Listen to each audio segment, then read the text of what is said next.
नरगिसी फूल। आज आसी जब सुबह सुबह उठी तो खिड़की से बाहर देखते ही उसका चेहरा मुरझा गया।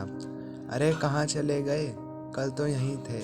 इतने महीनों से रोज़ सुबह दोनों को देखना उसकी आदत सा बन चुका था, और आज जब दोनों अपनी जगह पर नहीं थे तो आसी को कुछ खाली खाली सा लग रहा था। सुबह सुबह बस वो दोनों सामने दिख जाते तो आसी को रोम रोम पुलकित हो उठता था। सुवासित हो उठती थी उसकी सांसें। मन एक अद्भुत खुशी महसूस करने लगता, और सबसे खास बात, इन सब का सकारात्मक प्रभाव पड़ता उसके मन मस्तिष्क पर, और कलम खुद ब खुद कोई गीत लिखने लगती।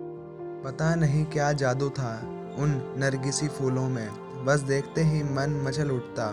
शायद असीम का असीम प्यार भरा था उनमें। आखिर उसी ने तो आसी के जन्मदिन पर यह गमला उसे उपहार में दिया था, और फिर दोनों ने मिलकर उसमें नरगिसी फूलों का यह पौधा लगाया था।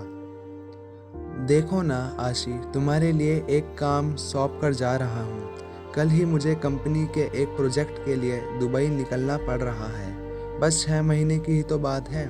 फिर आते ही झट मंगनी और पट ब्याह। बस तब तक मेरी यादों को इस पौधे में संजोती रहना। असीम को आशी को बातों में उलझाना बड़े अच्छे से आता था। असीम बेशक चला गया था, लेकिन आशी हर रोज बड़े अरमानों से उस पौधों को सींचती रहती। आशी की खुशी का उस वक्त ठिकाना नहीं था जब वह एक रोज सुबह उठी और उसने पौधों पर 2 फूल खिले हुए देखे, पीले रंग के। दोनों फूल बिल्कुल एक दूसरे से जुड़े हुए थे, आशी और असीम की तरह। आशी रोज उन फूलों को निहारती रहती और असीम को याद करती। आशी की रोज असीम से फ़ोन पर बात होती थी। भला 2 साल से चल रहा प्रेम दूरियों से कैसे कम हो सकता था। इसी प्रेम की शक्ति ने तो उसे क्या से क्या बना दिया था। कभी किसी को चिट्ठी पत्री में 2 अक्षर ना लिखने वाली आशी की कला आज अनवरत चलने लगी थी। अपने जज्बातों की स्याही में भिगोकर क्या क्या ना लिख डाला था उसने।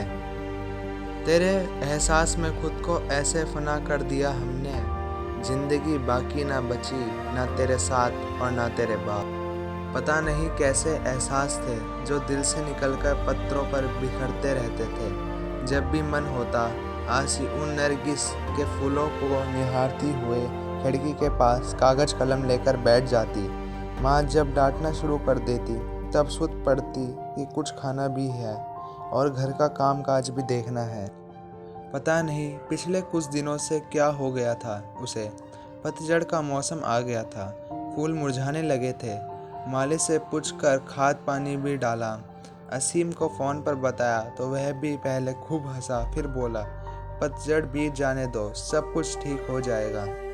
आशी फिर भी आश्वस्त नहीं हो पा रही थी। अब तो बसंत की बहार भी छाने लगी थी।